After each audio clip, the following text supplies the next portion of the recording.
Katy Perry has entered that phase of celebrity life where every romantic moment feels like it needs a pause button and a deep breath. You know the kind. The internet doesn't scream, "Ah." It screams, "Why is this happening in public?" And once that vibe hits, there's no coming back. Let's talk patterns.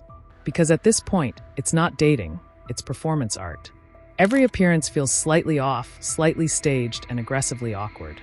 The chemistry never walks into the room. It trips. Over a cable. In front of everyone. And then there was that moment with Justin Trudeau. Not romantic. Not charming. Not mysterious. Just cringe. The kind of cringe where your body reacts before your brain does. Shoulders tense. Jaw tightens. Phone gets tilted away like, I don't want my algorithm thinking I enjoyed this. The clip didn't need sound. The silence said enough. The internet didn't analyze it. It reacted. Immediately. Collectively. Violently. Because nothing about it screamed chemistry. It screamed forced proximity. Like two people trapped in a photo op elevator that wouldn't stop stopping. And Trudeau? Suddenly cast in a role no one asked for. Soft gestures. Polite smiles. That carefully rehearsed, emotionally gentle posture. The internet clocked it instantly. The jokes wrote themselves. Not masculine, not commanding, just very delicate. Almost ornamental.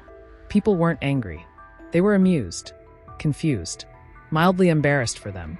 And Katy? Katy looked like she was leaning into the awkwardness. That's the pattern. She doesn't flirt. She performs flirting. Big expressions. Overdone reactions. Energy that doesn't match the other person's wavelength. It's always one octave too loud. One gesture too long.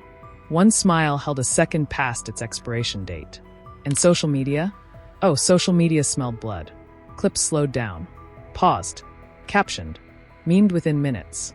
Why is she like this? Blink twice if you're uncomfortable. This feels like a skit that went off script. Nobody asked for context. Nobody wanted explanation. The vibe alone was enough. And the comments weren't cruel. They were playful in that sharp, internet way. The kind that cuts but smiles while doing it. This is not chemistry, this is choreography. She dates like she's still on stage. Why does every interaction feel like a deleted scene? The worst part, you could feel the secondhand embarrassment through the screen. That communal flinch. That universal pause where everyone silently agrees. We shouldn't be seeing this. And yet here we are. Because Katy Perry's dating life doesn't unfold naturally. It debuts. With lighting. And camera angles. And somehow still manages to feel under-rehearsed.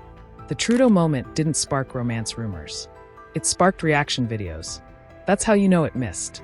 When the takeaway isn't are they together, but why does this feel like a TikTok draft? And let's be honest, the effeminate jokes weren't even about insult. They were about contrast. The softness. The gentleness. The mismatch. People weren't saying, this is bad.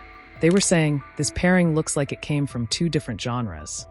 Rom-com meets political press conference. Wrong channel. Wrong tone. Wrong energy. And Katy just keeps leaning in. Every time. No self-awareness break. No moment of pulling back. Just full commitment to the cringe. Like she's allergic to subtlety. The internet doesn't hate her for it. That's the funny part. It watches. It comments. It winces. Then it refreshes. Because at this point, her dating moments feel less like love stories and more like viral experiments. What if I flirt like this? What happens? And the answer is always the same. Memes. Screenshots. Slow zooms. Reaction faces. And somewhere between the awkward smile and the overly intentional touch, the audience checks out emotionally and stays purely for entertainment.